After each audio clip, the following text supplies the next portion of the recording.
में मरूं मैं, तुझ में जीऊं तुझ में मरूं मैं, करूं मैं चलना तू मुझको सिखा, मैं सदा तेरी मैं सदा तेरी मैं सदा तेरी मैं सदा तेरी। ખ્રિસ્ત પ્રભુમાં મારા વાલા ધર્મજનો, પ્રભુનો આશીર્વાદ ચેનલમાં હું આપ સર્વનું સ્વાગત કરું છું. આજના પાસ્ખા ઋતુના પવિત્ર રવિવારે આપણે સૌ અહીંયા પ્રાર્થના માટે ફરીથી ભેગા મળ્યા છીએ. તે બદલ પ્રભુનો આભાર માનીએ છીએ. આજની આ પ્રાર્થનાનો જે મનનચિંતનનો વિષય છે સાચો સંતોષ. ચાલો આપણે માતા મરિયમની પ્રાર્થના કરીએ અને એમની ગુલાબમાળા બોલીએ. હે અમારા બાપ, તમે સ્વર્ગમાં છો, તમારું નામ પવિત્ર મનાવો, તમારું રાજ્ય આવો, જેમ સ્વર્ગમાં તેમ પૃથ્વી ઉપર તમારી ઈચ્છા પૂરી થાવ. અમારી દરરોજની રોટલી આજે અમને આપો, અને જેમ અમે અમારા અપરાધીઓને ક્ષમા કરીએ છીએ તેમ તમે અમારા અપરાધોની ક્ષમા કરો, અને અમને પરીક્ષામાં ન લાવો પણ બુરાઈથી બચાવો. આમેન. પ્રણામ મારિયા, કૃપાથી પૂર્ણ, પ્રભુ તમારી સાથે છે, ભાગ્યવાન તું સ્ત્રીઓમાં અને ભાગ્યવાન તમારા ઉદરનું ફળ ઈસુ. એ પવિત્ર મારિયા, પરમેશ્વરની માં, પાપીઓની વાસ્તે વિનંતી કરો, હમણાં અને અમારા મરણની વખતે. આમેન. પ્રણામ મારિયા, કૃપાથી પૂર્ણ, પ્રભુ તમારી સાથે છે, ભાગ્યવાન તું સ્ત્રીઓમાં અને ભાગ્યવાન તમારા ઉદરનું ફળ ઈસુ. એ પવિત્ર મારિયા, પરમેશ્વરની માં, પાપીઓની વાસ્તે વિનંતી કરો, હમણાં હમણાં અને અને અમારા અમારા મરણની વખતે. આમેન. પ્રણામ મારિયા, કૃપાથી પૂર્ણ, પ્રભુ તમારી સાથે છે, ભાગ્યવાન તું સ્ત્રીઓમાં અને ભાગ્યવાન તમારા ઉદરનું ફળ ઈસુ. હે પવિત્ર મારિયા, પરમેશ્વરની માં, પાપીઓની વાસ્તે વિનંતી કરો, હમણાં અને અમારા મરણની વખતે. આમેન. સ્તુતિ પિતા અને પુત્ર અને પવિત્ર આત્માને નામે સ્તુતિ થાવ, જેમ આદિએ તેમ હમણાં અને હંમેશા એવું. આમેન. પ્રભુ પવિત્ર આત્મા એ પ્રાર્થનાનું હાર્દ સમાન છે. પવિત્ર આત્માને આપણે આમંત્રણ આપીએ, તેમને પ્રાર્થના કરીએ, જેથી કરીને આપણી પ્રાર્થનામાં તેમની મધ્યસ્થી દ્વારા તેઓ આપણને તેમના સામર્થ્યથી અને તેમની બુદ્ધિ શક્તિથી આપણને ભરપૂર કરી દે. ચાલો આપણે ગીત દ્વારા પવિત્ર આત્માને આમંત્રણ આપીએ.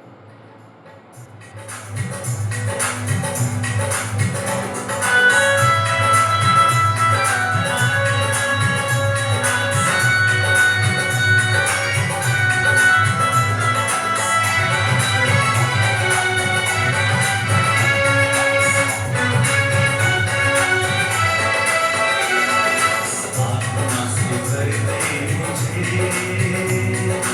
आत्मा से भर दे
જેથી કરીને આપણને પ્રાર્થનામાં આગળ દોરી જાય.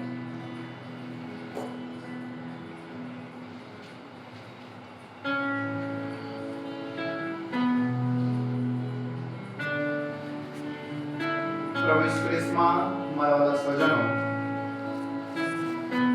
એકવાર ગૌતમ બુદ્ધ એમના પિતા જ્યારે મતલબ ગૌતમ બુદ્ધનો જન્મ થાય છે ત્યારે ભવિષ્યવક્તા બે ભવિષ્યવાણી એમના પર વાંકે છે.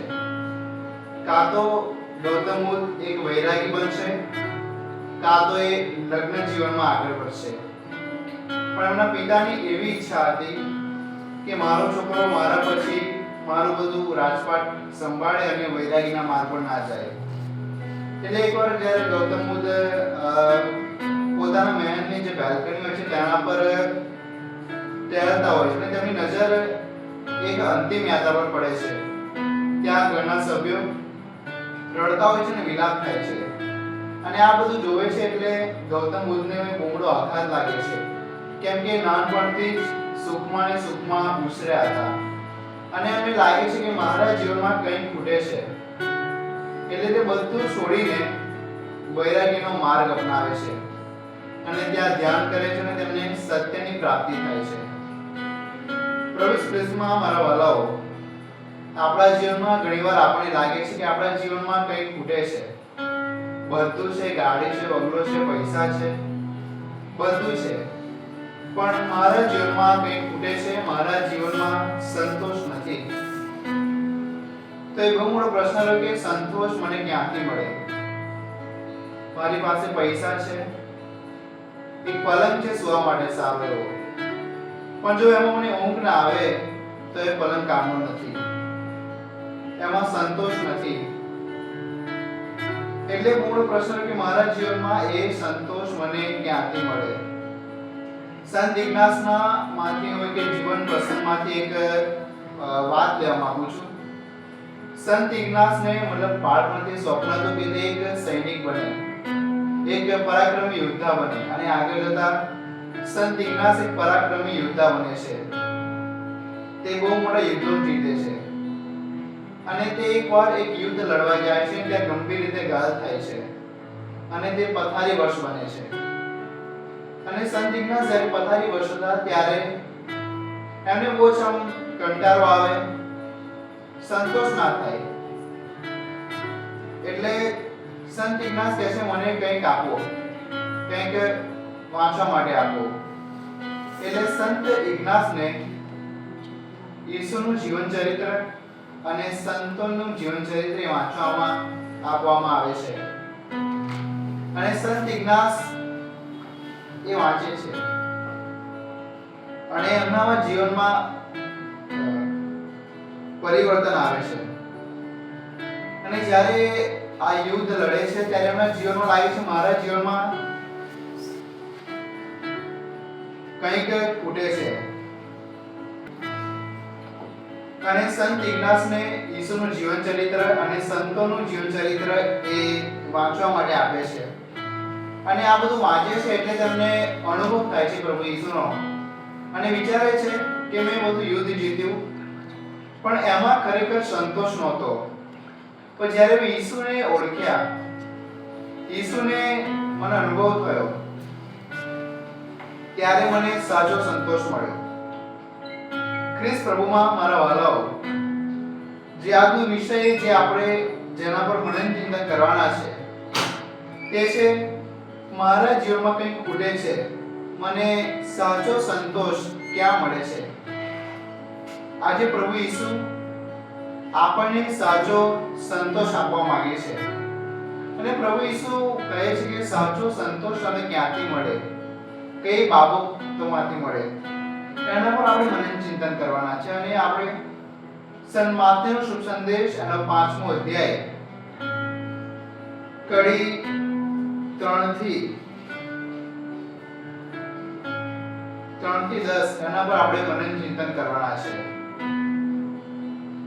પ્રભુ ઈસુ ગિરી પ્રવચન આપે છે અને ત્યાં પ્રભુ આ બધી એમના શિષ્યોને અને ત્યાં જે પબ્લિક હોય છે ત્યાં પ્રભુ ઈસુ એમને વાત કરે છે. અંતરના દિન પરમ સુખી છે, ઈશ્વરનું રાજ્ય તેમનું છે. ખ્રિસ્ત પ્રભુમાં મારા વાલાઓ, અંતરના દિન પરમ સુખી છે. જે લોકો દીન છે એટલે કે ગરીબ છે. ગરીબ એટલે એવા નહીં કે જેમની પાસે કશું નથી, પણ આ એક બીજી દ્રષ્ટિએ પ્રભુ તેમને ગરીબ કહ્યા છે કે જે લોકો ઈશ્વર માટે ગરીબાઈ અપનાવે છે. ગરીબાઈ અપનાવું એટલે કે હું સાદું સિમ્પલ રહું એવું જ નહીં, પણ હું બીજાને મદદ કરું. મારી પાસે પ્રભુએ મને ઘણું બધું આપ્યું છે, તેમાંથી હું બીજાને મદદ કરું, હું દીન બનું. અને જો હું દીન બનીશ તો મને ઈશ્વરનું રાજ્ય મળશે. ખ્રિસ્ત ઈસુમાં મારા વાલાઓ, આપણી પાસે બધું હોય છે ને, જ્યારે આપણે બીજાને મદદ કરવાનો વારો આવે ત્યારે આપણે કંઈક ને કંઈક રીતે તેમાંથી છટકવાનો પ્રયત્ન કરીએ છીએ. કંઈક ને કંઈક રીતે તેમાંથી આપણે ખસી જવું હોય છે. પણ પ્રભુ આજે કહે છે કે અંતના દિન પરમ સુખી છે, તે ઈશ્વર રાજ્ય તેમનું જ છે. પ્રભુ દિન બનવા આમંત્રણ આપે છે. આગળ ચોથી કડીમાં પ્રભુ કહે છે, શોકમાં ડૂબેલા પરમ સુખી છે, તેમને સાંત્વના મળશે.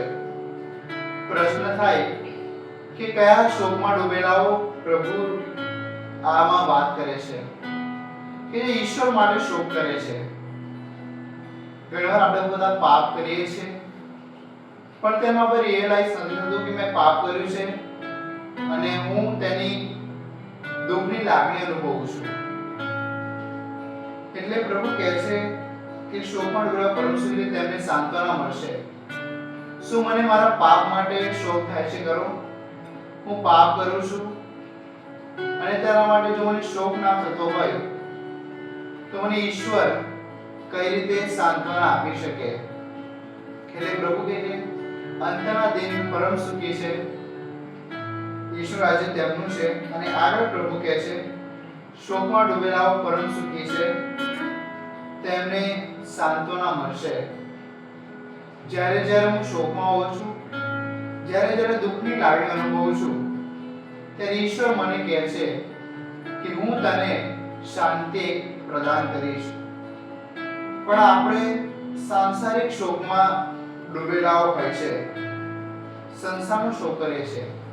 મારી પાસે આ નથી, પેલું નથી, વધારે મેળવવાની આપણે તેમાં લાલસા રાખીએ છીએ. વધારે કઈ રીતે હું પ્રાપ્ત કરું એનો મને શોક થાય છે. તો પ્રભુ કહે છે કે એમાં શોક નહીં મળે, પણ હું ઈશ્વર માટે શોક કરું, પ્રભુ માટે શોક કરું, એના લોકો માટે શોક કરું, તો ચોક્કસ મને સાંત્વના મળશે. પ્રભુ મને શાંતિ આપશે. પાંચમી કડી કહે છે નમ્ર પરમ સુખી છે, તેઓ ધરતીના ધણી થશે. પ્રભુ ઈસુ ખ્રિસ્તમાં મારા વાલાઓ, યોહાનનો શુભ સંદેશમાં એના પહેલા અધ્યાયમાં પ્રભુનું સુંદર વર્ણન કરવામાં આવ્યું છે. તેમાં કહે છે કે તે ઈશ્વર હોવા છતાં તેઓ દાસ સ્વરૂપ બન્યા અને શૂન્યવત આપણા માટે બની ગયા. પ્રભુ ઈસુ ઈશ્વર હતા અને આપણા માટે તે શૂન્યવત બની ગયા. શૂન્યવત એટલે પોતાની જાતને એટલી બધી નમ્ર કરી કાઢવી, પોતાની જાતને બીજા માટે ઘસી કાઢવી. અને પ્રભુ ઈસુ આપણા માટે નમ્ર બને છે. જ્યારે યહૂદીઓએ અને શાસ્ત્રીઓએ પ્રભુ ઈસુ પર જાતના આરોપ મૂક્યા જે ખોટા હતા, જો ઈસુને જો બોલવું તો બોલી શકાય કે હું મારા પિતાને બોલાવી લાવું, પણ પ્રભુએ નમ્રતાથી સાંભળી લીધું અને એમની આગળ કશું બોલ્યા નહીં. આપણા માટે નમ્રતાથી સાંભળ્યું. અને પ્રભુ ઈસુ આજે આપણા માટે બહુ મોટો પડકાર મૂકે છે કે જ્યારે તમારા લોકો ખોટા આરોપ મૂકે ત્યારે તમે નમ્ર રહો ખરા. નમ્ર રહેવું એટલે કે જો મારા વિશે કોઈ ખોટું પણ બોલે તો પણ હું સાંભળી લઉં, અથવા મારી કોઈની જોડે ના બનતું હોય, મારા પડોશી જોડે ના બનતું હોય, કે મારા સગાવાલામાં કોઈ જોડે ના બનતું, કે મારા કુટુંબમાં કોઈ જોડે ના બનતું હોય, પ્રભુ નમ્ર રહેવા આમંત્રણ આપે છે. કે મારા કુટુંબમાં કોઈની જોડ મારી ના બનતું હોય તો તેને સાંભળી લઉં, નમ્ર બનું. પ્રભુ કહે, મતલબ સંત પોલ એમના પત્રમાં કહે છે, એકબીજાને પરસ્પર નમ્રતાથી નિભાવી લો અને પરસ્પર એકબીજાને માફી આપો. ઘણીવાર આપણે આપણા પાડોશી સાથે નથી બનતું હોતું કે આપણા કુટુંબના સભ્યો સાથે, પણ શું મારામાં નમ્રતા છે ખરી? શું મારા ઈશ્વરે મને શીખવાડ્યું છે કે કોની જોડે ના બનતું હોય તો એના વિશે ટીકા કરું? એ બહુ મોટો પ્રશ્ન છે. અત્યારે બહુ મોટો પ્રશ્ન બની ગયો છે કે જો મારા સાથે કોઈનું ના બનતું હોય તો એની વધારે હું તેની ટીકા કરું છું અને હું તેની વધારે ખોટી વાતો કરું છું. એ બહુ મોટો પ્રશ્ન રહ્યો કે હું નમ્રતાથી એને સાંભળી લઉં છું કે હું તેની સામે જવાબ આપું છું. ઘણા આપણે ગુસ્સામાં શું બોલી જઈએ છીએ, આપણે ખબર નથી હોતી અને પાછળથી આપણે રિયલાઇઝ થાય છે કે આ હું ખોટું બોલ્યો.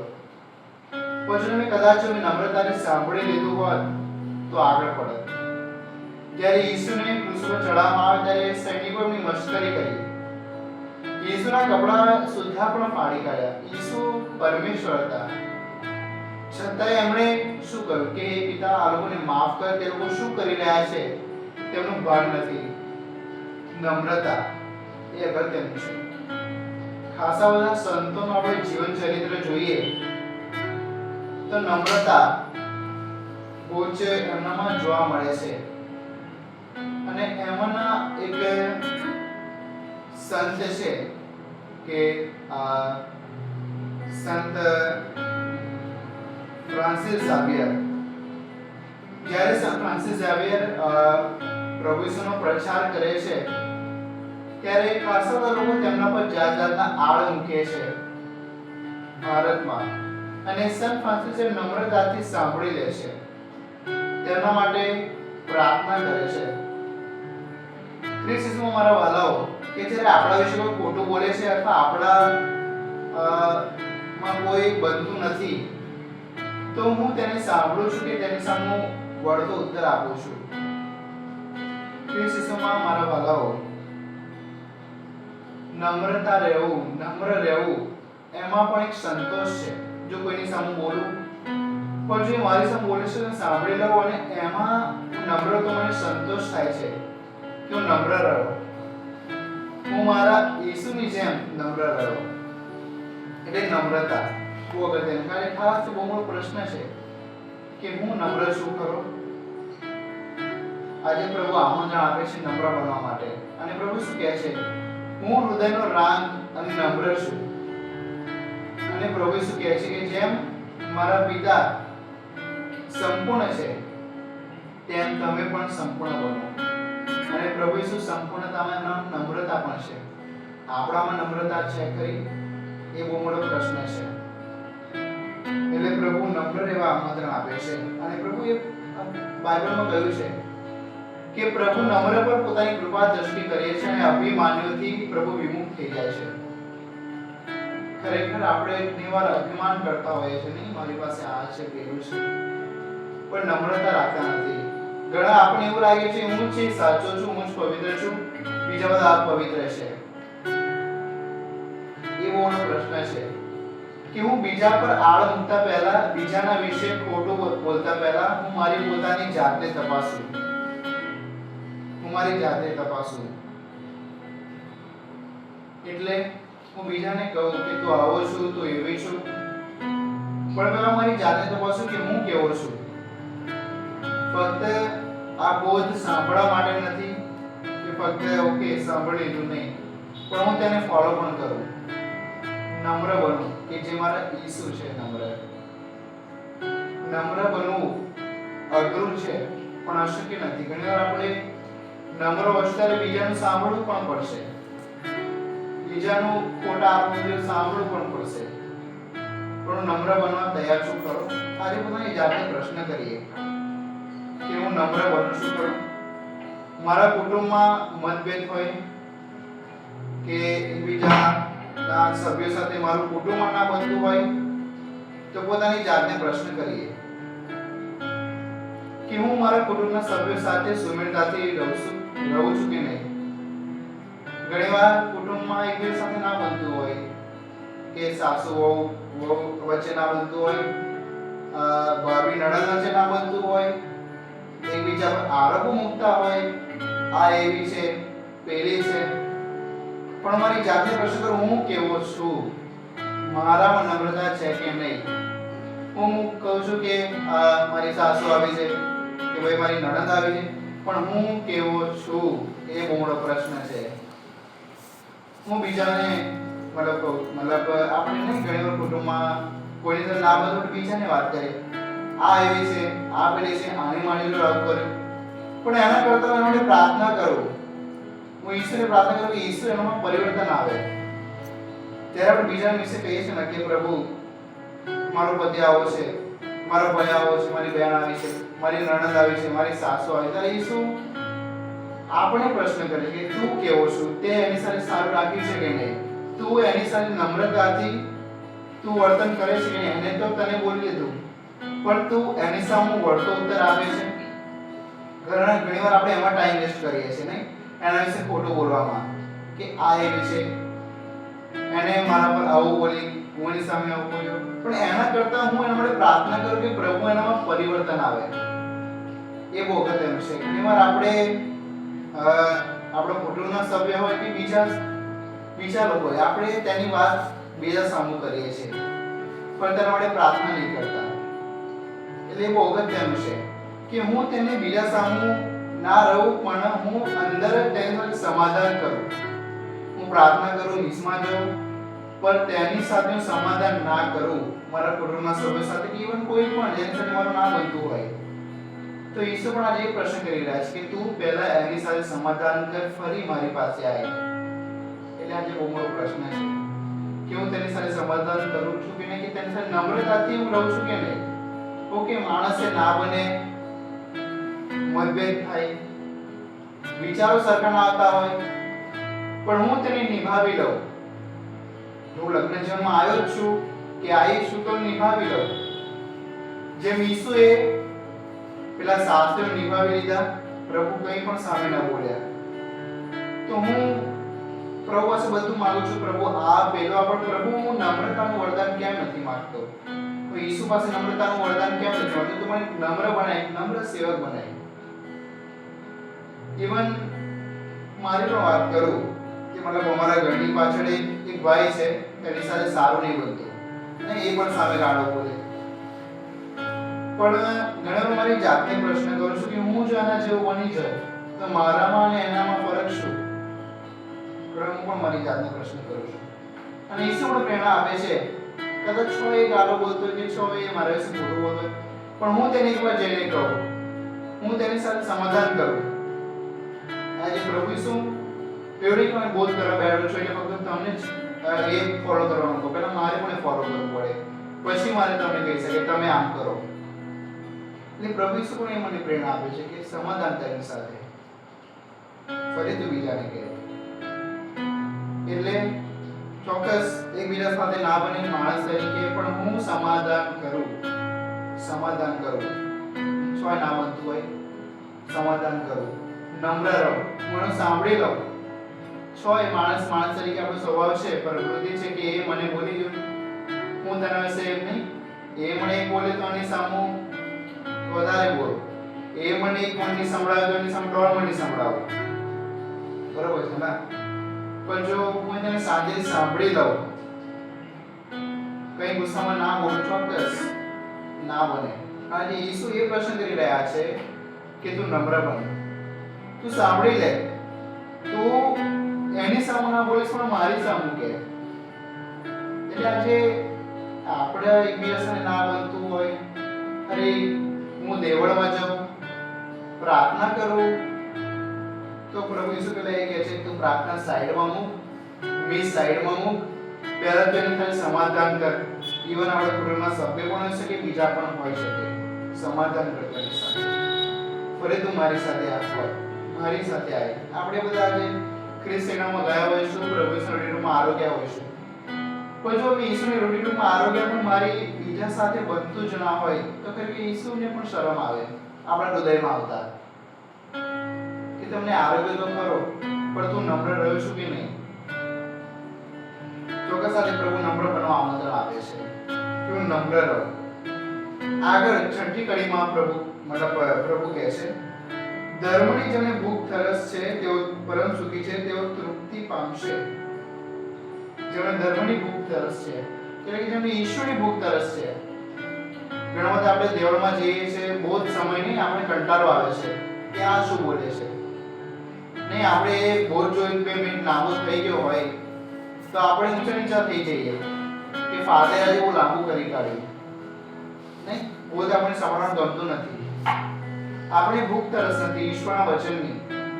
જો મને ઈશ્વરના વચનની ભૂખ તરસ હોય તો સામેથી ઈશ્વર પાસે જાઉં, હું સામેથી બાઇબલ ખોલીને વાંચું. જો મને ઈશ્વરની ભૂખ તરસ હોય તો જો મને એમની ભૂખ તરસ ના હોય તો એમાં ઈશ્વર પણ કશું ના કરી શકે.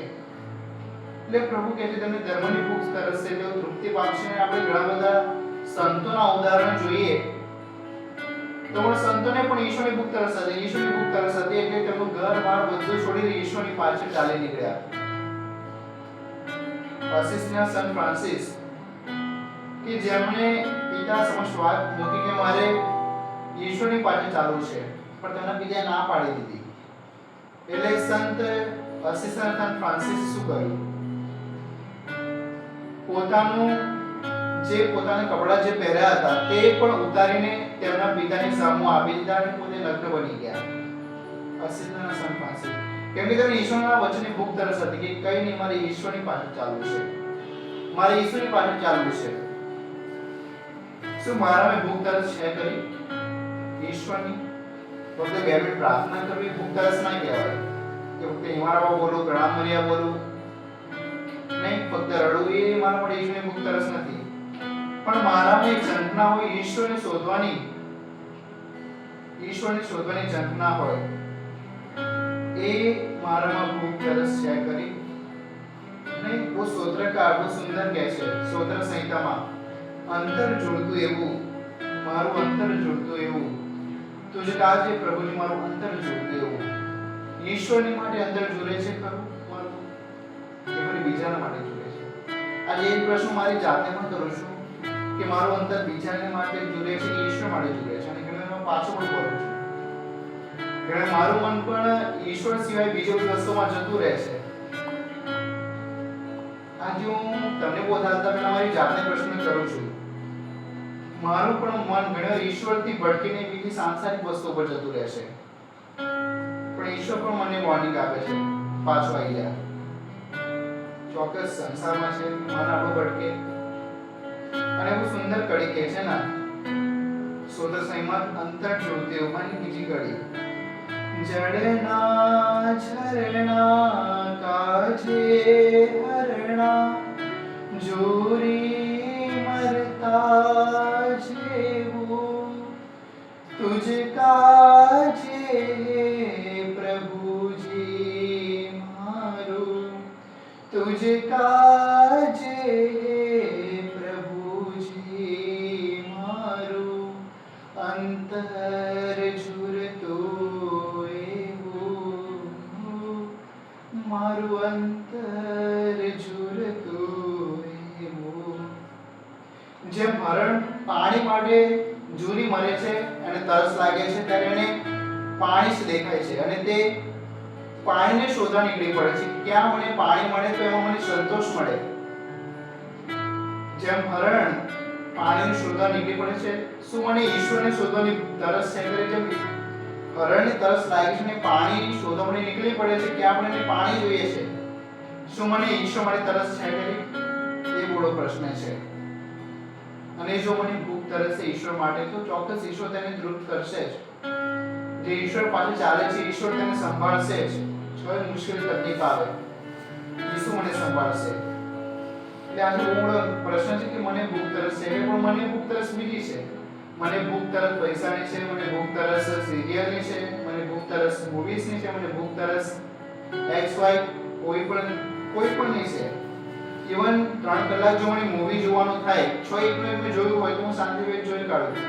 પણ જો મને કલાક 15 મિનિટ પ્રાર્થનામાં બેસવાનું તો ઊંચો નીચો થઈ જાઉં એવો બહુ પ્રશ્ન છે. મને ભૂખ તરસ બીજાની વસ્તુઓની છે. હું ફરવા જાઉં, ગાડીમાં બેસવાનું થાય તો 3 કલાક આરામથી બેસી રહું. ગપ્પા મારવાનું થાય, ફોન પર તો આરામથી મારી લઉં. પછી મને પ્રાર્થના કરવાનું કોઈ કહે કે ચાલ પ્રાર્થના કરીએ, બહુ થઈ ગઈ પ્રાર્થના, 2 મિનિટ બહુ થઈ ગઈ, શું કરીએ? 2 મિનિટ કરી ઈશ્વરે બધું સાંભળી લીધું. બહુ મોટો પ્રશ્ન છે આજે કે મારામાં પ્રાર્થનાનો કેટલો સમય રહ્યો. ઓકે, પ્રાર્થના કરવી નહીં, પણ પ્રાર્થના પ્રેક્ટિકલી મેં થિયરી તો કરી લીધી, પ્રાર્થના કરી, બાઇબલ વાંચું, પણ શું પ્રેક્ટિકલી મારા જીવનમાં અપનાવું છું કે ઈશ્વરે કહ્યું છે નમ્ર બનવું શું કરો, દયા રાખ, દયા બીજા પર રાખું શું કરો. એટલે પ્રાર્થના તો કરીએ છીએ પણ પ્રેક્ટિકલી બને છે કે નહીં અગત્યનું છે. ધર્મની ભૂખ તરસ એ છે કે નહીં એ બહુ મોટો પ્રશ્ન છે. આગળ કડીમાં કહે છે દયાળુ પરમ સુખી છે તેઓ દયા પામશે. દયાળુ પરમ સુખી છે. ઘણી વાર નહીં આપણે કોઈનાથી ભૂલ થઈ જતી હોય છે તેને માફ નહીં કરી શકતા. કોઈ આપણા વિશે ખોટું બોલે છે તો આપણે તેને માફ નહીં કરી શકતા, તેના પર દયા નહીં રાખી શકતા. જો ઈશ્વરે પણ આપણે પર આવું કર્યું હોત, દયા ના રાખી હોત, ઈશ્વરનો ગુનાહ માફ ના કર્યા હોત તો આપણે તો નરકમાં સડતા હોત. પણ ઈશ્વરે આપણા પર દયા રાખી. મારા માટે કોઈ ખોટું બોલે છે અથવા મારા વિશે ખોટું બોલે છે, હું તેના પર દયા રાખું છું ખરો? એ બહુ મોટો પ્રશ્ન છે. દયાળુ પરમ સુખી છે તેઓ દયા પામશે. જો આપણે બીજા પર દયા કરીશું, ઈશ્વર આપણા પર દયા કરશે. પણ જો બીજા પર દયા નહીં કરતો તો ઈશ્વર મારા પર કેવી રીતે દયા કરશે? દયા બહુ અગત્યનું છે. ઈશ્વરે આપણા પર દયા કરી. હું મારા કુટુંબના સભ્યો પ્રત્યે અથવા બીજા કોઈ પ્રત્યે દયા રાખું છું ખરો? ભૂલ થઈ જશે તો હું તેના પર દયા રાખીને તેને માફી આપું છું ખરો? કેમ ફક્ત મારું જોડ કરું છું, મારું બોલ કરું છું, એમ કોઈ સાંભળવા તૈયાર જ નથી. દયા રાખું છું ખરો? એ બહુ મોટો પ્રશ્ન કરે છે આજે પ્રભુ. દયા રાખવા પ્રભુ આમંત્રણ આપે છે. જ્યારે આપણે દિવ્યદાની ગુલાબની ભક્તિ કરી ત્યારે પોતે જાતે પ્રશ્ન પૂછો રહ્યો, હું દિવ્યદાની ભક્તિ તો કરું છું પણ આ થિયરી શું કરું છું, પણ મારામાં પ્રેક્ટિકલી આવે છે કે હું બીજા પર દયા રાખી શકું? હું ગરીબો પર કે ફરી મારા દુશ્મનો પર હું દયા રાખું છું કે નહીં? એ બહુ અગત્યનું છે મારા વાળાઓ. દયા રાખવા પ્રભુ આમંત્રણ આપે છે. 9મી કડીમાં પ્રભુ કહે છે ચોખ્ખા દિલના પરમ સુખી છે તેમને ઈશ્વરના દર્શન થશે. ચોખ્ખું હૃદય ઇવન અત્યારના સમયમાં જોઈએ, ચોખ્ખું હૃદય કોઈનું નહીં. કંઈક ને કંઈક મનમાં ભડાશ ભરી હશે, કંઈક ને કંઈક હૃદયમાં બીજા પ્રત્યે ખોટી લાગણી ભરી હશે, બીજા પ્રત્યે અસંતોષ, બીજા પ્રત્યે ટીકા, એ બધુંથી આપણું હૃદય ભર્યું છે. ચોખ્ખું દિલ નથી. ઘણા આપણે કહે છે ને હું તો ચોખ્ખા દિલનો છું, મારા મનમાં પાપ નથી. પછી એવું બોલે છે એમાં કે મારા મનમાં પાપ નથી, ઓલરેડી એના હૃદયમાં જ પાપ હોય છે. ઘણીવાર આપણે મોય સાંભળે છે બીજાના કે મારા હૃદયમાં તો પાપ નથી, કોઈ વિશે ખોટું વિચારતો નથી, પણ એના મનમાં જ એ ખોટું ભરેલું હોય છે. એટલે ચોખ્ખા દિલનું હું રાખું છું કે નહીં, મારું હૃદયને શુદ્ધ રાખું છું કે નહીં, એ બહુ અગત્યનું છે. અને પ્રભુ શુદ્ધ હૃદયને જ પસંદ કરે છે, શુદ્ધ હૃદયને જ એનું ઘર બનાવે છે. અને ક્રિસ્તી કે મારામાં શુદ્ધ હૃદય ના હોય તો એ ક્રિસ્તી કહેવા માટે લાયક નથી. અને મારા હૃદયમાં શું ભર્યું છે? બીજું બધું ભર્યું છે. લાલસા ભરી છે, વાસના ભરી છે, બધું ખોટું ભર્યું છે. બીજા પ્રત્યે અણગમો ભરવો પડ્યો છે. પણ હું મારા હૃદયને ખંખેરી કાઢું, ખાલી કરું ઈસુ માટે. એટલે ચોખ્ખા દિલના પરમ સુખી છે, ઈશ્વરના દર્શન થશે.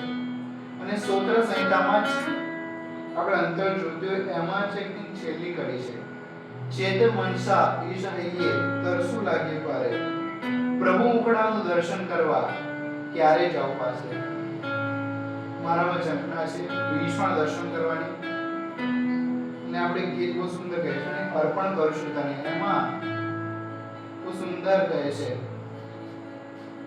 કે હે પ્રભુ મારા, મુજને તારા દર્શન ક્યારે થશે?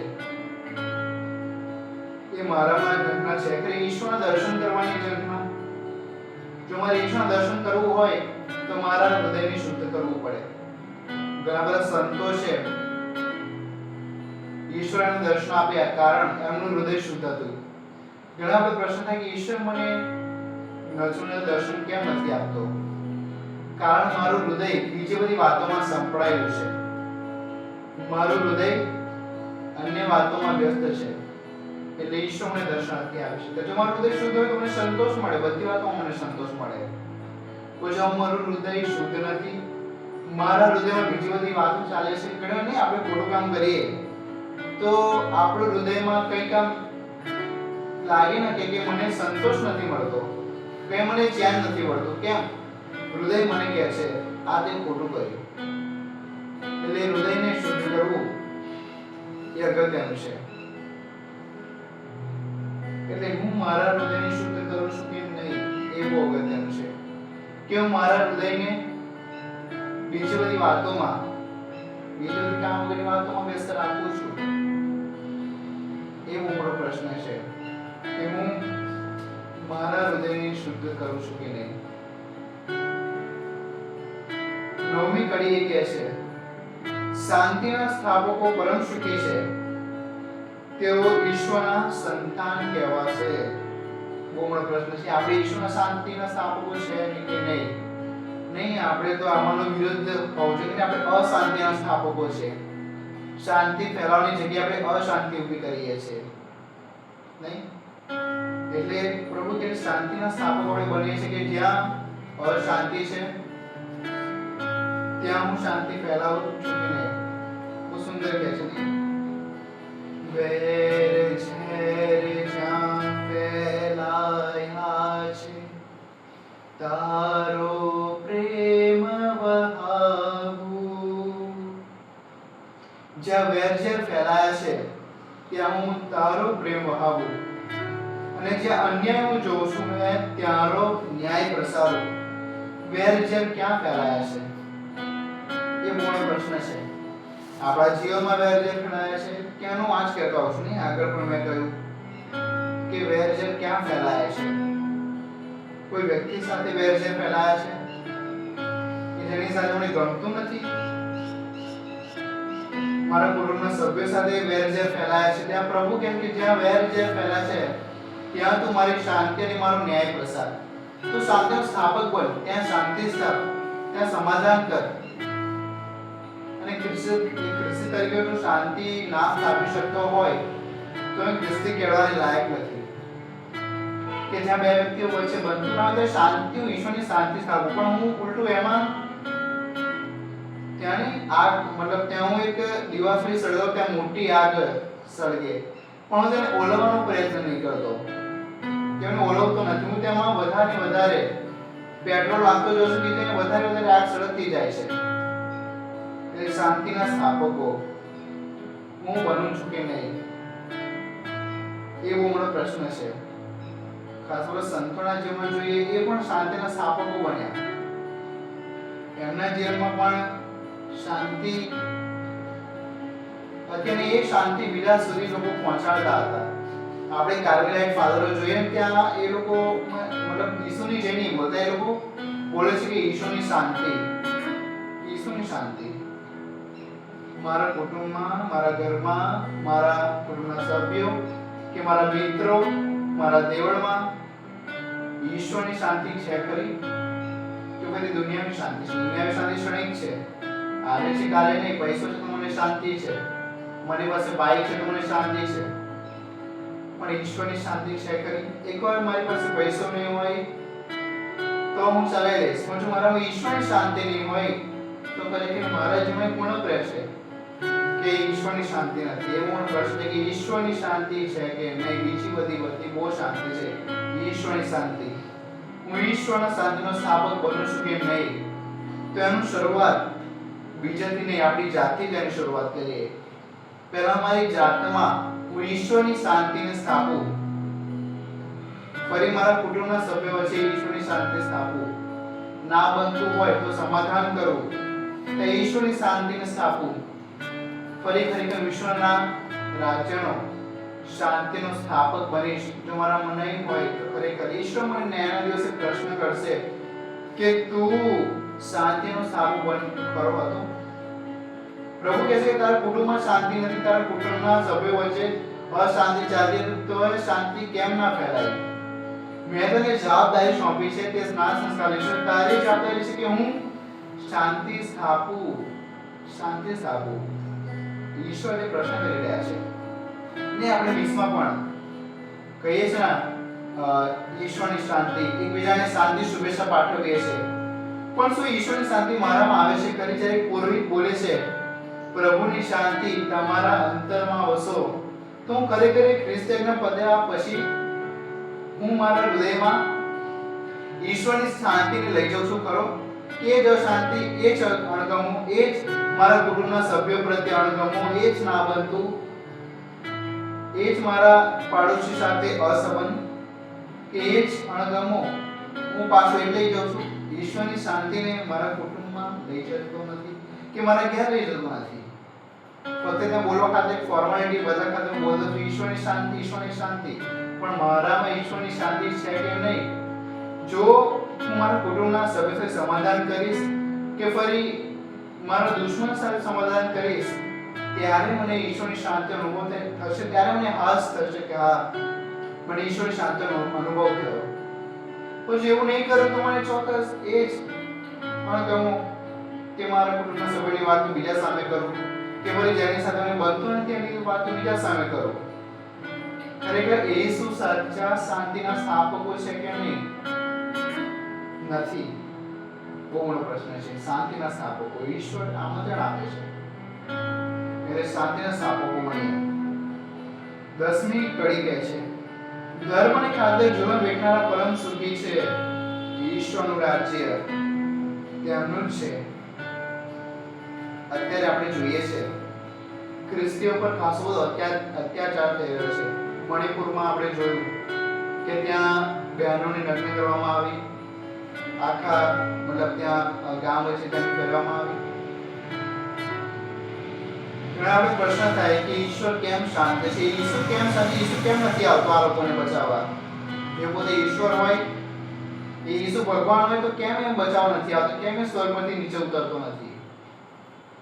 પણ મારા વાલો કંઈક ને કંઈક રીતે આપણે પ્રભુના વચનની ઉણપ છે. આમાં લખ્યું છે કે જુલમ વેઠનારા એટલે ફક્ત એવું નહીં કે મારા જીવનમાં મુશ્કેલી આવે એ જુલમ, પણ મારા પર ઈશ્વરને માટે જુલમ થાય. ઈશ્વરને મારા એમના ખાતર હું દુઃખ વેઠું. ખાસ બધા લોકો ઈશ્વરને દુઃખ વેઠે છે. મતલબ એક વચમાં યુટ્યુબ પર મેં જોયું કે એક પાસ્ટર હતા, બહુ જ નમ્રના, ઈશ્વરની વાણીનો ઘોષણા કરતા હતા, અને ત્યાં એક ભાઈ આવીને પાસ્ટરને લાફો મારે છે અને પાસ્ટર કશું બોલતા નથી, સાંભળી લે છે નમ્રતાથી અને બીજો ગાળ કરી દે છે. ઈશ્વર માટે દુઃખ વેઠે છે. જો મને કોઈ એમ બોલી જાય ઈશ્વર માટે તો ખરી કે મારામાં અશ્રદ્ધા પેદા થાય, ઈશ્વર પર ભરોસો છોડ દો. એટલે ઘણા બધા આપણે પ્રશ્ન ઈશ્વર કેમ બચાવ નથી આવતા? તો ઈશ્વર રાહ જોઈ રહ્યા છે ને, ઈશ્વર એમની કસોટી કરે છે. અને જે ઈશ્વરને દુઃખ વેઠે છે તેમને સંતોષ છે કે ઈશ્વર માટે દુઃખ વેઠ્યું છે, મને આ પૃથ્વી પર તો નહીં પણ મને પ્રભુ ઈસુ શાશ્વત જીવનમાં તેનો બદલો આપશે. શાશ્વત જીવનનો બદલો આપશે. કારણ આપણે એ બદલાની આશા આપણે પૃથ્વી પર રાખી છે, તેનું બેનિફિટ મને આ પૃથ્વી પર જ મળી જાય, પણ નહીં. સંત પોલ કહે છે કે આપણું વતન તો મૂળ વતન આપણું સ્વર્ગ છે, ના કે પૃથ્વી. આપણે આ ટેમ્પરરી છે, આપણે આ ક્ષણિક છે. એટલે આપણું મૂળ વતન જે સ્વર્ગ છે તેમાં આપણને તેનો બદલો મળવાનો છે. હું ઈશ્વર માટે દુઃખ વેઠું છું, ઈશ્વર માટે જુલમ વેઠું છું. અરે જે ઈશ્વર માટે જુલમ વેઠે છે હું તેમને શું દોષ આપું છું? હવે તો કઈ હોતું નહીં. ઈશ્વર માટે આટલું બધું વેઠાતું હોય, ઘણા હું શાંત રહી જાઉં છું ઈશ્વર માટે. ઘણા બધા વાર એ પ્રશ્ન થાય કે જો આ લોકો મતલબ ઘણા આપણે નહીં પ્રશ્ન કરતા હોય કે આ લોકો ઈસુ માટે આટલું દુઃખ વેઠે છે તો હું કેમ શાંત રહું છું? નહીં, આપણે ઘણા શાંત રહેવાનું. એ તો શાંત રહેવું પડે, પણ એ જ વસ્તુ મારા પર આવી જાય.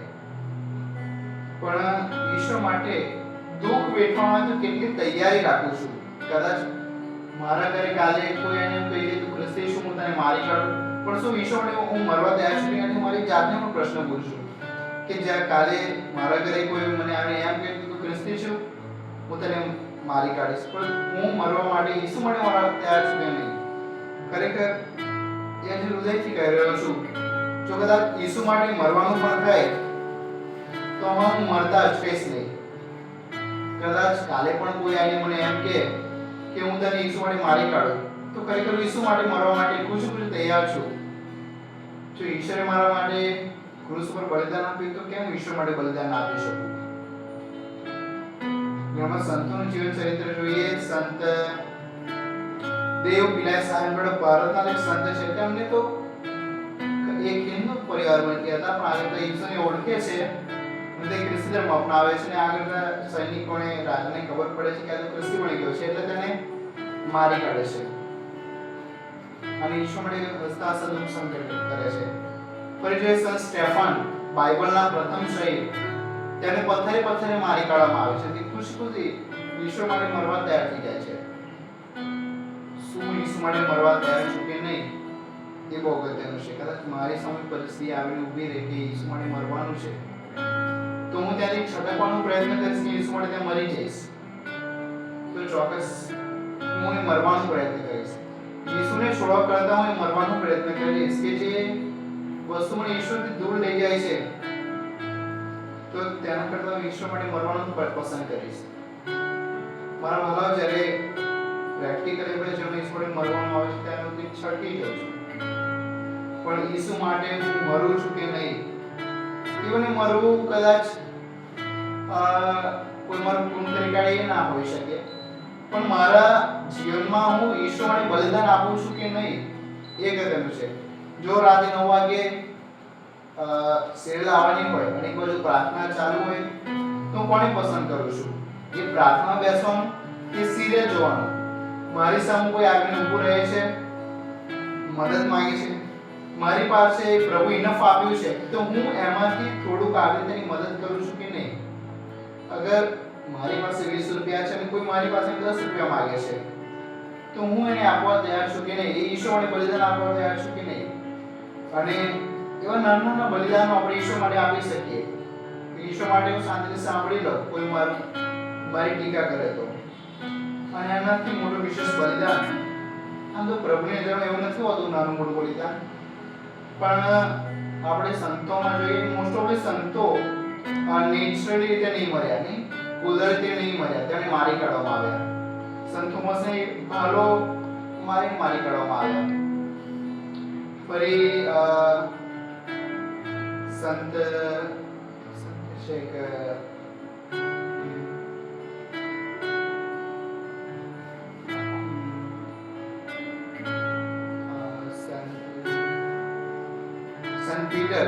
સંત પીટરને ક્રોસ પર ઊંધા લટકાઈને મારી કાઢવામાં આવે. ઈસુનો વારસો જોઈએ સિવાય સંત યોહાન ઈસુ માટે શહીદી વહોરી. એક સંત છે, નામ તો યાદ નથી, પણ હા ઓકે, સંત મારિયા ગોરેટી. સંત મારિયા ગોરેટી ફક્ત એક 15 વર્ષની છોકરી, 15-11 વર્ષની છોકરી ઈસુ માટે મરવા તૈયાર થઈ જાય છે. સંત મારિયા ગોરેટી બહુ પ્રભાવશાળી ઉદાહરણ છે સંત મારિયા ગોરેટી. અને ખરેખર એ મારા જીવનનો એક રોલ મોડલ પણ છે સંત મારિયા ગોરેટી. એકવાર સંત મારિયા ગોરેટી એમની રૂમમાં હોય છે, ત્યાં એલેક્ઝાન્ડર કરીને એક છોકરો હોય છે કે તેમના પિતાના મતલબ જોબ કરતો હોય, ત્યાં એમના હાથ નીચે કામ કરતો હોય છે. એટલે એલેક્ઝાન્ડર ફાયદો ઉઠાવવા આવે છે અને જોવે છે કે મારિયા ગોરેટી ઘર પર એકલા છે. એટલે મારિયા ગોરેટીને એલેક્ઝાન્ડર કહે છે કે તું મારી સાથે ફિઝિકલ થા, પણ સંત મારિયા ગોરેટી ના પાડી દે છે કે આ શરીર ફક્ત ઈશ્વર માટે બન્યું છે, ના કે બીજા માટે. અને ત્યાં જોઈએ છે કે જો તું ફિઝિકલ નહીં થા તો હું તને મારી કાઢીશ. અને 14 ચક્કાના ઘા તેમની પર કરે છે. અને ફરી જ્યારે સંત મારિયા ગોરેટીને હોસ્પિટલમાં એડમિટ કરવામાં આવે છે, ત્યારે છેલ્લી ઘડી હોય છે, ત્યારે સન મારે ગોરેટી કહે છે મારે એલેક્ઝાન્ડરને મળવું છે, અને ત્યાં સન મારે ગોરેટી બધાની સામે એલેક્ઝાન્ડરની માફી આપે છે કે જેણે જે વ્યક્તિએ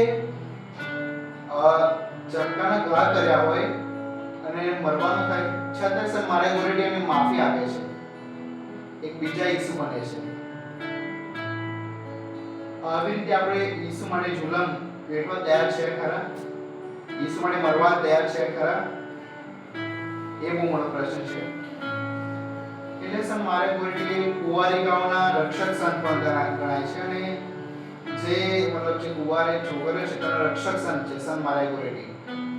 એટલે આવા ખાસ 18 સંતો આપણી ધર્મસભામાં છે કે જે ઈશ્વર માટે દુઃખ વેઠ્યું અને આજે ઈશ્વરના રાજ્યમાં સ્વર્ગમાં પ્રભુને નજર નિહાળી રહ્યા છે, અને એમને સંતોષ છે કે ઈશ્વર માટે પૃથ્વી પર દુઃખ વેઠ્યું, ઈશ્વર માટે તમને સ્વર્ગમાં એનો સંતોષ મળે છે. એટલે મારા વાલાઓ, આપણે આ બધું જોયું કે નમ્ર પરમ સુખી છે, ધર્મની ભૂખ તરસ છે પરમ સુખી છે, ઈશ્વર માટે જુલમ વેઠનારા પરમ સુખી છે.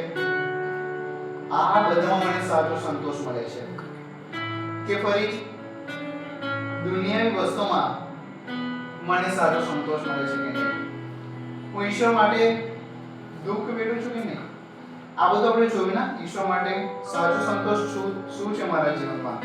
કે મને દુનિયાવી બાબતોમાં સાચો સંતોષ મળે છે કે ફરી ઈશ્વરની બાબતોમાં? આજે ઈસુ આપણને માથેના 5મા અધ્યાયમાં ગિરી પ્રવચનમાં કડી 3 થી 10 માં કહી રહ્યા છે, હું આમાં તને સાચો સંતોષ આપીશ, હું તને આમાં સાચો સંતોષ આપીશ, પણ તું એ સાચો સંતોષ લેવાનો પ્રયત્ન કરું છું કે નહીં?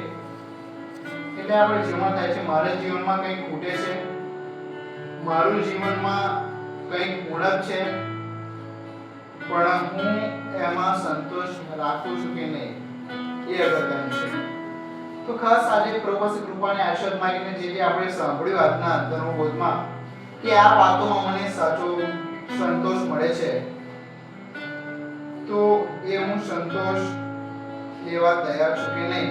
કે મને નમ્ર રહેવામાં સંતોષ મળે છે, ઈશ્વરની ભૂખ તરસમાં મને સંતોષ મળે છે, હું બીજા પર દયા કરું તેમાં મને સંતોષ મળે છે, મારું શુદ્ધ હૃદય રાખવું એમાં મને સંતોષ મળે છે, હું શાંતિનો સ્થાપક બનું એમાં મને સંતોષ મળે છે, હું ઈશ્વર માટે દુઃખ વેઠું છું એમાં મને સંતોષ મળે છે.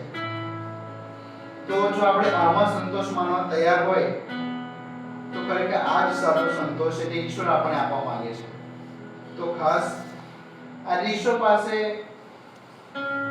એવું હૃદય માંગીએ કે મને પ્રભુ આમાં સંતોષ મળે, અને આપણે પણ પ્રયત્ન કરીએ. ફક્ત ઈશ્વરની એકલાની જવાબદારી નથી કે એ જ મને બધું આપે, આપણે પણ પ્રયત્ન કરીએ. આ બધું પ્રયત્ન કરીએ. જો કોઈ સાથે ના બનતું તો આજે પ્રભુની પ્રાર્થના કરીએ, ને આજની પ્રાર્થનામાં આપણે ભાગ લઈએ છીએ ત્યારે એ પ્રભુને પ્રાર્થના કરીએ, જો મારું કોઈની સાથે બનતું નથી, મને કોઈ ગમતું નથી, એની સાથે મારા વિચારો સરખા આવતા નથી, કે મારા દુશ્મનો કે મારા કુટુંબના સભ્યો હોય, જો એમની સાથે મારું સારું બનતું નથી, તો આજે પ્રભુ તમને ને મને કહી રહ્યા છે કે તું એની સાથે સમાધાન કરજે, આગળ ફરી તું મારી પાસે આવ.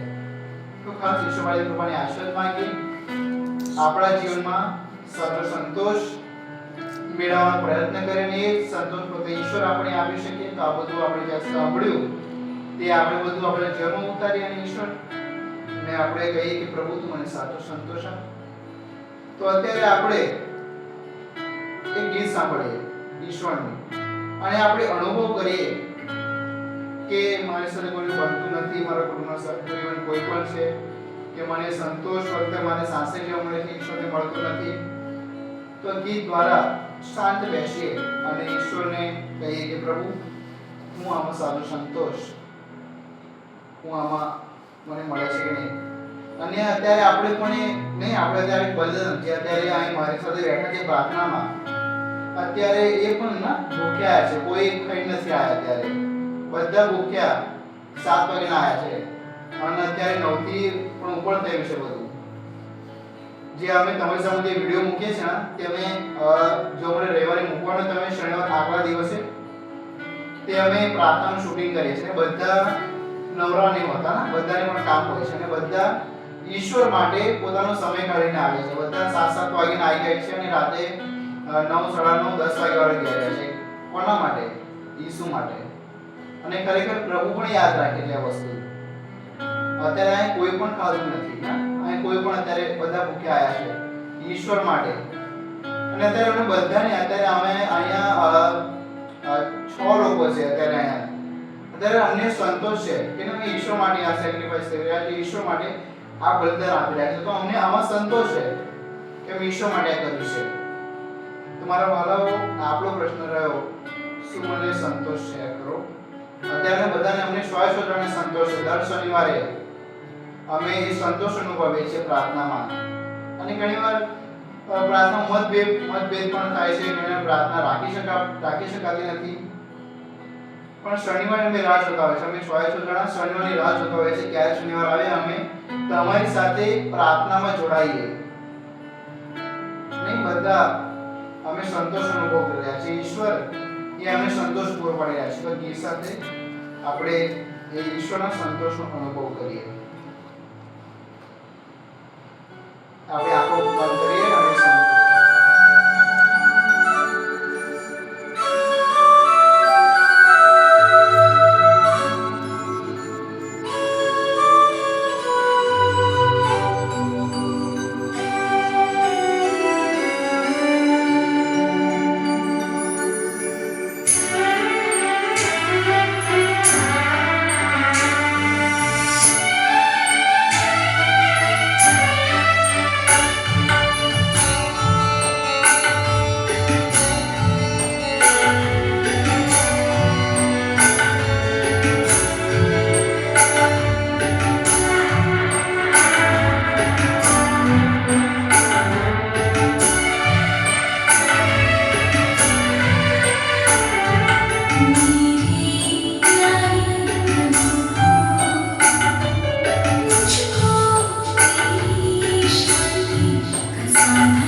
પવિત્ર ક્ષણ તરફ આગળ વધી રહ્યા છે કે જે અત્યારે અમે પહેલીવાર મતલબ અમે ટ્રાય કરી રહ્યા છે કે અત્યારે અમારી સામે મતલબ એક યુકે થી મતલબ એક લાઈવ પ્રી સંસ્કાર છે કે પ્રભુ ઈસુ આપણે જે પ્રી સંસ્કાર પ્રભુ ઈસુ સાક્ષાત હાજર છે રોટી રૂપમાં. એટલે અમે ફક્ત ફોટો નહીં મૂકતા કે આ ફોટો છે, નહીં, લાઈવ છે આ. એટલે કે જે ત્યાં ચાલુ છે ત્યાં બતાડવામાં આવે છે. એટલે અત્યારે આપણે બધી લાઇટ્સ ઓફ કરવામાં આવશે એટલે આપણું સમગ્ર ધ્યાન એક મેડિટેશન ટાઈપ ના આપણે મેડિટેશન કરી ટાઈપ અત્યારે પ્રી સંસ્કાર સમક્ષ એટલે કે સાક્ષાત ઈસુ સમક્ષ અત્યારે આપણે પોતાનું ધ્યાન કેન્દ્રિત કરવાનું છે અને ઈસુ હાજર છે પોતે રોટીના રૂપમાં આ પ્રી સંસ્કારમાં એટલે આ કોઈ ફોટો નથી કે કોઈ મૂર્તિ નથી સાક્ષાત પ્રભુ ઈસુ છે અને આ પાછું લાઈવ પ્રસારણ છે ના એ પ્રી સંસ્કાર એટલે ઈસુ પણ અમારી વચ્ચે હાજર છે રોટીના રૂપમાં એટલે અત્યારે આપણે એકદમ શાંતિથી આપણું સમગ્ર ધ્યાન પ્રી સંસ્કારમાં બિરાજેલા પ્રભુ ઈસુની પ્રાર્થનામાં અને એક મેડિટેશન આપણે ઈસુનો અવાજ સાંભળવાનો પ્રયત્ન કરીએ કે પ્રભુ મને શું કહેવા માંગે છે, પ્રભુ મને શાંતિનો સ્થાપક બનાવવા માંગે છે. અત્યારે આપણે પ્રી સંસ્કાર અત્યારે બધી લાઇટ્સ ઓફ કરવામાં આવશે અને આપણું ધ્યાન પ્રી સંસ્કારમાં બિરાજેલા પ્રભુ ઈસુ તરફ કરીશું.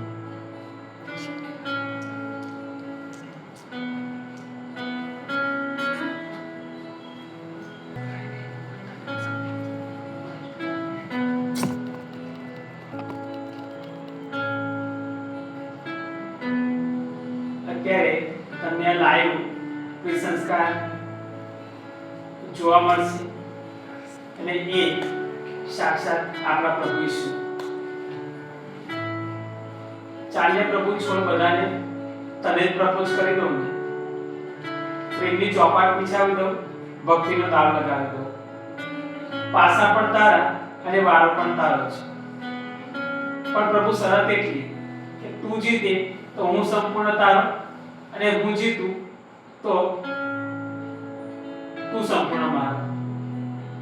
અત્યારે તમારા બધાની જે કંઈ માંગણી લાગણી હોય, જે કંઈ પ્રાર્થના તમારા હૃદયની હોય એ અત્યારે આ તમે લાઈવ પ્રી સંસ્કાર ના દર્શન થશે તેમાં તમે મૂકો.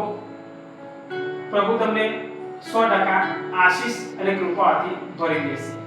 તો અત્યારે લાઇટ ઓફ કરવામાં આવશે અને તમને પ્રી સંસ્કાર બતાવવામાં આવશે અને એમાં હાલેલુયાનો નારો લગાવીશું આપણે અને આપણે બધા પૂરી ભક્તિથી આ પ્રાર્થનામાં જોડાઈએ.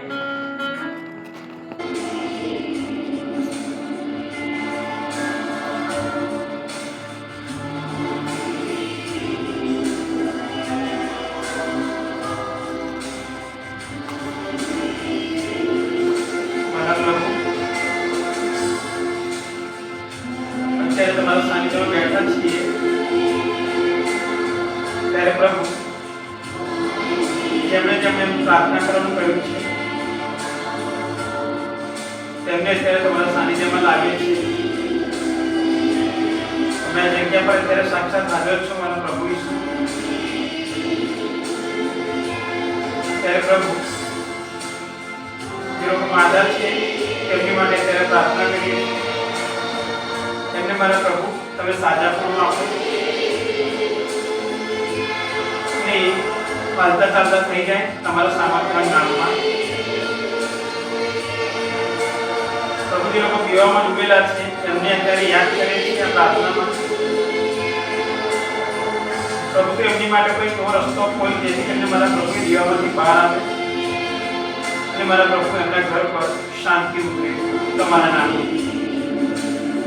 મારા પ્રભુ તેમના ઘરમાં અત્યારે કંકાસ ચાલી રહ્યો છે. મારા પરમેશ્વર એકબીજા સાથે અણબનાવ થઈ ગયો છે. એકબીજાની સાથે વાત કરવા પણ તૈયાર નથી. આ કુટુંબને મારા પ્રભુ તમારા ચરણોમાં મૂકું છું. એમની ઉપર એમના ઘર ઉપર તમારો આશીર્વાદ ઉતારો મારા પ્રભુ. મારા પ્રભુ રાજુભાઈના કેવર માટે પ્રાર્થના કરીએ છીએ. અત્યારે મારા પ્રભુ એને અમદાવાદ એક સારી જોબ મળવાની છે ત્યારે મારા પ્રભુ કેવર ઉપર તમારો આશીર્વાદ ઉતારો અને મારા પ્રભુ તમે સારી જોબ આપો અને મારા પ્રભુ એના મા બાપને મદદરૂપ થઈ શકે. મારા પ્રભુ જે લોકો અત્યારે દારૂના વ્યસનમાં છે તેમને અત્યારે તમારા સાનિધ્યમાં લાગે છે મારા પ્રભુ. મારા પ્રભુ એ વ્યસન છોડી દે, જેથી કરીને મારા પ્રભુ એમના ઘરમાં શાંતિ થાય. મારા પરમેશ્વર, આ વ્યસનના લીધે એમના ઘરમાં કંકાસ ચાલે છે, મા બાપ બાળકો જુદા થઈ જાય છે, બાળકો મા બાપ જુદા થઈ જાય છે, એકબીજાના સંબંધ તૂટી જાય છે. મારા પ્રભુ એક આ દારૂના વ્યસનના લીધે બધા સંબંધો એકબીજાની સાથે તૂટી જાય છે, અને એમાંથી મારા પ્રભુ વેરઝેર જાગે છે, કકળાટ થાય છે, કંકાસ થાય છે. ત્યારે મારા પ્રભુ અત્યારે એવા કુટુંબને, એવા વ્યક્તિઓને તમારા સાનિધ્યમાં લાગે છે જે લોકો દારૂના વ્યસની છે. મારા પ્રભુ જે લોકો પાસે ખાવા માટે અનાજ નથી, પીવા માટે પાણી નથી, પહેરવા માટે કપડાં નથી, રહેવા માટે ઘર નથી, મારા પરમેશ્વર એવા લોકોને તમારા સાનિધ્યમાં લાગે છે. મારા પ્રભુ તમે તમારા દૂતોને આદેશ કરો કે જઈ અને એમને જે કંઈ જરૂરિયાત હોય એ બધાને પૂરું પાડે. અત્યારે ઘણા લોકો એવા છે મારા પ્રભુ જે લોકો રેલવે સ્ટેશન પર પડી રહ્યા છે, બસ સ્ટેન્ડમાં પડી રહ્યા છે, ફૂટપાથ પર પડી રહ્યા છે. એમને ભૂખ લાગી છે પણ ખાવા એમને મળતું નથી, કોઈ આપનાર નથી. મારા પ્રભુ એ ભૂખ્યા લોકોને તમારા સાનિધ્યમાં લાગે છે. મારા પ્રભુ તો એમની ભૂખ મટા અને એમને તારા પ્રેમથી તૃપ્ત કરી દે. મારા પરમેશ્વર વિધવા બહેનો માટે પ્રાર્થના કરીએ છીએ, વિધવા બહેનો એમના બાળકો માટે પ્રાર્થના કરીએ છીએ. મારા પરમેશ્વર એમને એકમાત્ર જો આશરો હોય તો મારા પ્રભુ એ તું જ છે. વિધવા બહેનો એમના બાળકોનો મારા પ્રભુ જો બાપ હોય તો એકમાત્ર તું જ છે. અમની માંગણી, એમની લાગણી મારા પ્રભુ તારા છે બીજું કોઈ સમજી નથી. મારા પ્રભુ તારો પ્રેમાળ હાથ એમની પર મારા પ્રભુ અત્યારે સ્પર્શ કર. અને મારા પ્રભુ એ બહેનો એમના બાળકો પર મારા પ્રભુ તારો આશીર્વાદ ઉતાર. એમના ઘરમાં મારા પરમેશ્વર જે કંઈ ખૂટતું હોય તે મારા પ્રભુ તું બધું પૂરું પાડ. મારા પરમેશ્વર એવા ઘણા લોકો છે મારા પ્રભુ જે લોકોના સંબંધ એકબીજાને તૂટી ગયા છે. આ બધા સંબંધ મારા પ્રભુ તમારા નામમાં એક થઈ જાય એવી કૃપા કરો. મારા પરમેશ્વર જે લોકો તમારી પર વિશ્વાસ નથી રાખતા અને અન્ય જગ્યાએ બધે ફાંફા મારે છે, ભટકે છે, તેમના જીવનમાં એટલી બધી મુશ્કેલીઓ વધી ગઈ છે કે એ લોકો આળસ થઈ જઈ રહ્યા છે. તને છોડીને મારા પ્રભુ બધી જગ્યાએ કોશિશો કરે છે કે અહીંયા મને શાંતિ મળશે, આનંદ મળશે, સાર્થક મળશે, પણ મારા પ્રભુ એવું થતું નથી. કારણ કે એટલા માટે નથી થતું કારણ કે મારા પ્રભુ અમને એ લોકો તમને સાઈડ પર કરી દીધા છે. એવા કુટુંબ માટે પ્રાર્થના કરી છે મારા પ્રભુ જે અન્ય લોકો પર વિશ્વાસ રાખીને બેઠા છે કે આ વ્યક્તિ મને સાચો કરશે, પણ મારા પ્રભુ તારા સિવાય કોઈ સાચાપણું આપી શકે એમ નથી. એવા કુટુંબને મારા પ્રભુ તમારા સાનિધ્યમાં લાગે છે જે તારી પર ભરોસો રાખે. મારા પ્રભુ એટલે મારા પ્રભુ હવે વિચાર કરે કે હું બહુ બધું કરીને થાકી ગયો છું, લોકોને મળીને થાકી ગયો છું, અન્ય જગ્યાએ જઈને થાકી ગયો છું, પણ મારા પ્રભુ તારા સિવાય મને કોઈ જગ્યાએ શાંતિ નથી મળતી. અત્યારે એ લોકોને મારા પ્રભુ તમારા સાનિધ્યમાં લાગે છે. તેમના ઘર ઉપર મારા પ્રભુ તમારી કૃપા ઉતારો. જે લોકો મારા પ્રભુ બીમાર અને મોટી ઉંમરના સાસુ સસરા છે જેમના તેમને મારા પ્રભુ તમારા સાનિધ્યમાં લાવે છે. છોકરાની વહુ મારા પ્રભુ એમને ખાવાનું પૂરતું આપતા નથી, એમને સમજતા નથી, એમને હળધૂત કરી મૂકે છે. ત્યારે મારા પ્રભુ એ અન્ય એવા ઘણા એવા વૃદ્ધ મા બાપો છે છોકરાઓના અને સામે ઘરની છોકરીના સાસુ સસરા છે, એમને તમારા સાનિધ્યમાં લાગે છે. એમના છોકરાને અને એમની છોકરાની વહુને મારા પ્રભુ સદબુદ્ધિ આપ કે એના સાસુ સસરાને સારી રીતે સાચવી શકે. કારણ કે એવા ઘણા લોકો છે અત્યારે ભૂખ્યા સુન્યા મારા પ્રભુ એમને કોઈ ખાવાનું નથી આપતા અને એમના બાળકોને હું બસ મારું કરીને બેસી રહે છે અને આ સાસુ સસરાને કોઈ સાર સંભાળ લેનાર નથી, મોટી ઉંમરના છે મારા પ્રભુ. એવા ઘણા લોકોને હું ઓળખું છું મારા પ્રભુ, જે આ યાતનામાંથી પસાર થઈ રહ્યા છે. મારા પ્રભુ, એમની પર તમારી કૃપા ઉતારો. મારા પ્રભુ, જે યુવાન છોકરા છોકરીઓ છે કે અત્યારે મોબાઈલની લતમાં મારા પ્રભુ ફસાઈ ગયા છે, આ શેતાને મારા પ્રભુ એમના તાબામાં કરી લીધા છે. ત્યારે મારા પરમેશ્વર, તમારી શક્તિથી એમને આમાંથી બહાર કાઢો, એમના હાથ પકડીને બહાર કાઢી લો મારા પ્રભુ, અને તમારા માર્ગમાં ચાલે એવી કૃપા કરો મારા પરમેશ્વર. અત્યારે અહીં બેઠેલા એક વ્યક્તિ મારા પ્રભુ તમારા દર્શન કરી રહ્યા છે, તમારો પવિત્ર હાથ એમની પર ફરી રહ્યો છે મારા પરમેશ્વર. અહીંયા બેઠેલ દરેક વ્યક્તિ મારા પ્રભુ તારો અનુભવ કરી રહ્યા છે કે મારો પ્રભુ આ જગ્યા પર અત્યારે સાક્ષાત હાજર છે. અહીંયા બેઠેલા એક વ્યક્તિને મારા પ્રભુ અત્યારે સ્પર્શ કરી રહ્યો છે, એમની જે કંઈ માંગણી હોય અત્યારે મારા પ્રભુ એ તમારી સાથે વાત કરી રહ્યા છે, અને મારા પ્રભુ એમની માંગણી તમે પૂર્ણ કરી રહ્યા છો. જે લોકો મારા પ્રભુ વિઝાની રાહ જોઈને બેઠા છે, જે લોકો વિદેશમાં જવા માટે તૈયારી કરી રહ્યા છે, વિઝાની રાહ જોઈને બેઠા છે મારા પ્રભુ, એમની ઉપર મારા પ્રભુ તમારી કૃપા ઉતારો કે મારા પ્રભુ એમને તમે સાચો રસ્તો બતાવો, અને મારા પ્રભુ એ વિદેશ જઈ શકે મારા પ્રભુ. એવા ઘણા લોકો છે મારા પ્રભુ, જે તમારી કૃપાની, તમારા આશીર્વાદની રાહ જોઈને બેઠા છે મારા પરમેશ્વર. આ બધા લોકો પર મારા પ્રભુ તમે તમારી કૃપા ઉતારો મારા પ્રભુ. જે લોકો મુસીબતમાં છે, મુશ્કેલીમાં છે, જેમને કોઈ રસ્તો નથી જડતો, એમને તમારા સાનિધ્યમાં લાવે છે મારા પ્રભુ મારા પરમેશ્વર. અન્ય લોકોથી કોઈની દુશ્મનાવટ છે, કોઈ એકબીજાને હેરાન કરે છે, એ જગ્યા પર મારા પ્રભુ તમારી શાંતિ પ્રવર્તે એવી કૃપા કરો મારા પરમેશ્વર.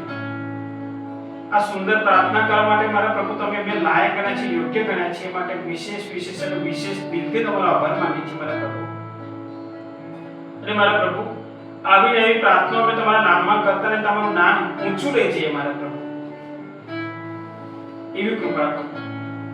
તમે રોજે રોજ મારા પ્રભુ જે શક્તિ અમને આપો છો, જે બળ આપો છો, જે બુદ્ધિ આપો છો મારા પ્રભુ, એ એકમાત્ર તમારા તરફથી જ આ બધું મળે છે મારા પ્રભુ. અમે કોઈ યોગ્ય નથી, આને લાયક નથી મારા પ્રભુ, પણ આ બધું મારા પ્રભુ અમને તમારા તરફથી મળે છે. આ બોલવાની શક્તિ, બોલવાની કળા, આ બધી જ મારા પ્રભુ તમારા તરફથી અમને મળે છે. આ બુદ્ધિ મારા પ્રભુ તમે અમને આપો છો. આ ઘરમાં મારા પ્રભુ તમે તમારી કૃપા, તમારો આશીર્વાદ, તમારી દયા, તમારી શાખા આ ઘર ઉપર તમે ઉતારી છે, બદલ તમારો આભાર માનીએ છીએ મારા પરમેશ્વર. અને આવીને આવી પ્રાર્થના મારા પ્રભુ હર રોજ અમે રોજે રોજ તમારા નામની કરતા રહીએ એવી અમને બધાની શક્તિ આપજો મારા પ્રભુ. તમે અમારામાં એક થઈ જાય, અમે તમારામાં એક થઈ જઈએ મારા પરમેશ્વર, એવી અમને બળ, બુદ્ધિ, શક્તિની હિંમત પૂરી પાડજો મારા પ્રભુ મારા પરમેશ્વર. ફરી એકવાર વિશેષ તમારો આભાર માનીએ છીએ. બધી પ્રાર્થના મારા પ્રભુ તમારા સાનિધ્યમાં મૂકી છે અમે, અને મારા પ્રભુ તમે અત્યારે સાક્ષાત હાજર છો, ત્યારે મારા પરમેશ્વર બધી જ પ્રાર્થના તમે પૂર્ણ કરી રહ્યા છો. એ પૂરા વિશ્વાસથી મારા પ્રભુ અમે અત્યારે માની રહ્યા છીએ કે તમે પૂર્ણ કરી દીધી છે મારા પરમેશ્વર. એ માટે તમારો વિશેષ આભાર માનીએ છીએ મારા પ્રભુ, કારણ કે આ જગ્યા પર તમે જીવિત હાજર છો મારા પરમેશ્વર. એટલે અમે પૂરેપૂરો વિશ્વાસ રાખીએ છીએ મારા પ્રભુ કે તમે આ બધાની પ્રાર્થના અત્યારે સાંભળી લીધી છે મારા પ્રભુ, કે તમે પૂર્ણ કરી દીધી છે. અત્યારે મારા પ્રભુ આ લાઈટ અમે અત્યારે ઓન કરીએ છીએ, અને મારા પરમેશ્વર અમે બધા જ આ પ્રાર્થના ખુશીથી કરી શક્યા છીએ મારા પ્રભુ. એકમાં બધો શ્રેય મારા પ્રભુ એક માત્ર તમને અને તમને જ જાય છે. તમે વધતા રહો અને અમે મારા પ્રભુ નીચા રહીએ, તમે બળતા રહો અને અમે મારા પ્રભુ નીચા રહીએ. એકમાત્ર કેન્દ્ર સ્થાનમાં મારા પ્રભુ ફર્સ્ટ નંબરનું સ્થાન તમારું અને તમારું જ હોવું જોઈએ. એક સુંદર ગીત મારા પ્રભુ ત્યારે તમારા નામમાં અમે સાંભળીશું, અને મારા ભક્તજનો આપણે પણ આ સુંદર ગીતમાં ભાગ લઈને પ્રભુએ તમારી બધાની પ્રાર્થના સાંભળી છે એ વિશ્વાસ રાખજો તમે પ્રભુ પર, અને પ્રભુ વહેલી તકે તમારી પ્રાર્થના પૂર્ણ કરશે અને તમને આશીર્વાદ આપશે. અત્યારે આપણે બધા જ પ્રભુના આનંદમાં જ્યારે સૌભાગ્ય થયા છે પ્રાર્થનામાં, ત્યારે એક સુંદર પ્રભુના નામનું સોંગ સાંભળીશું અને આપણે બધા જ આનંદ કરીશું આ પ્રાર્થનામાં.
તમારા બધાની પ્રાર્થના પ્રભુએ સાંભળી લીધી છે. આ લાઈવ પ્રિસંસ્કાર તમે જોયો એ સાક્ષાત પ્રભુ ઈસુ આ જગ્યા પર હાજર છે. તમને બધાને પ્રભુ કૃપા આપી છે, આશીર્વાદ આપ્યો છે. તમારી બધાની પ્રાર્થના પ્રભુએ સાંભળી છે. વહેલી તકે પ્રભુ તમને જવાબ આપશે કે મેં તમારી પ્રાર્થના સાંભળી લીધી છે. આવી નવી પ્રાર્થનામાં તમે જોડાયેલા રહેજો અમારી સાથે. અમારી જે ચેનલ છે એને તમે સબસ્ક્રાઇબ કરજો, લાઈક આપજો, જેથી કરીને અમે તમારા સહાયથી અને સાથે સાથે આપણા પ્રભુ ઈસુની સહાયથી આ પ્રાર્થનામાં અમે વધારે વધારે આગળ વધતા રહીએ. છેલ્લે તમારા બધાનો આભાર અને પ્રભુ ઈસુનો આભાર. ફરી એકવાર આવતીકાલે મળીશું અને ફરી આવતા શનિવારે પણ આવી જ પ્રાર્થના કરવામાં આવશે. ઈસુની જય.